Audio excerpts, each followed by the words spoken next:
গোলামিন হালিম। হে ইব্রাহিম, তোমাকে আমি হালিম দান করলাম। হালিম মানে চাচা হালিম না মামা হালিম। হযরত ইব্রাহিম চিন্তা করলেন ৮৬ বছর পরে আমি একটা হালিম পেলাম। হালিম মানে ধৈর্যশীল। হালিম মানে কি?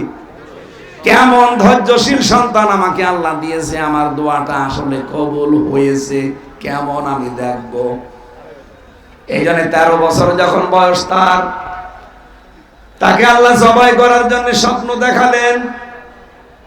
তিনি এসে সন্তানটাকে ডাক দিয়ে বললেন, ইয়া বোনাইয়া, হে আমার কলিজার টুকরা সন্তান, ইন্নী আরা ফিল মানাম আন্নী আযবাহুকা ফানজুর মাযা তারা। আমি স্বপ্নে দেখলাম তোমাকে জবাই করছি, এখন তোমার রায় বলো কি করব। প্রশ্ন আসতে পারে যে আল্লাহর নবী ইব্রাহিম বিধান পালন করছে কার? আরো জোরে বলেন কার? যিনি বিধান পালন করার সাহায্য করবে তিনি ইসমাইল। আল্লাহর বিধান আমি পালন করব, আমার ছেলের কাছে অনুমতি নেওয়া লাগবে কেন? এই কারণে তিনি অনুমতি চেয়েছিলেন। তিনি চিন্তা করলেন, আমি ৮৬ বছর বয়স পর্যন্ত দোয়া করলাম যে আমাকে তুমি নেককার সন্তান দাও। আল্লাহ যে বললেন আমি তোমাকে একটা হালিম দিলাম, সুসংবাদ দিলাম হালিম সন্তানের।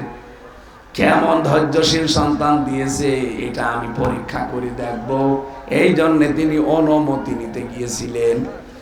সন্তানটাও এরকম ডাক দিয়ে বলে, বাবা আপনি যা আদিষ্ট হয়েছেন, ইয়া বাতি ফাআল মা তুমার সাতাজিদুনি ইনশাআল্লাহু মিনাস সাবিরিন।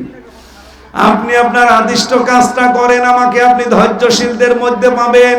ধৈর্যশীল পাবেন এ কথা বলেন নাই। তাহলে ১ বছর দিতেন, বহু বছর দিয়ে জানিয়েছেন যে আমি শুধু ধৈর্যশীল না, পৃথিবীতে আমার মতো বহু মানুষ ধৈর্যশীল আছে, তাদের মধ্যে আমিও একজন। তার মানে আমি এ বিষয়ে কোনো অহংকার করি না। জোরে বলেন সুবহানাল্লাহ।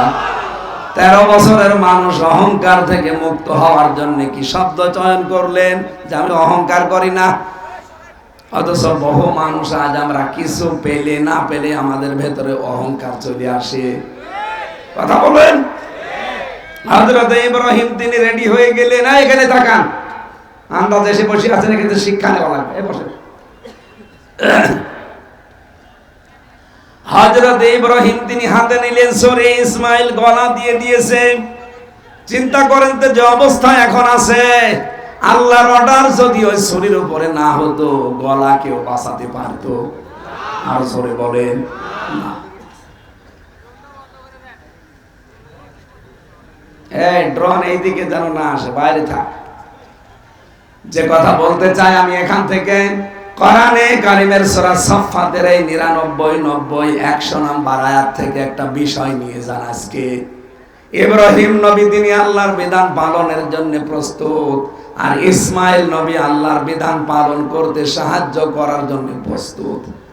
তখন আল্লাহ ডাক দিয়েছেন, অনাদাইনাহু আইয়া ইব্রাহিম। হে ইব্রাহিম, আমার ডাকটা শোনো, তোমরা যা করলে আমি আল্লাহ কিন্তু দেখেছি। বাংলার মুসলমানেরা, এখান থেকে আজকে একটা শিক্ষা আমি বের করেছি। যেহেতু আল্লাহ ফালাম্মা আসলামা দ্বিবচন দিয়েছেন, দুইজনে যখন আল্লাহর বিধান পালনে রাজি হয়েছে, এগ্রি হয়েছে, তখন বিধান পালন করা সহজ হয়েছে। ইব্রাহিম যদি বলতেন আমি জবাই করব, ইসমাইল যদি বলতেন না আমি জবাই হব না, জীবন আল্লাহর বিধান পালন হতো। ইসমাইল নবী যদি বলতেন হ্যাঁ আমি জবাই হয়ে যাব, ইব্রাহিম নবী যদি বলতেন না আমি জবাই হব না, জীবনও হতো। সুতরাং বাংলাদেশে যারা দায়িত্বে আসবে তাদেরকে ইব্রাহিমের ভূমিকা পালন করা লাগবে। আমরা 18 কোটি জনগণ ইসমাইলের ভূমিকায় আসতে চাই। এই দেশে তখন আল্লাহর বিধান কায়েমে কেউ বাধা হয়ে দাঁড়াতে পারবে না। আমরা ইসমাইলের ভূমিকায় আসতে রাজি আছি না নেই? লিল্লাহি তাকবীর,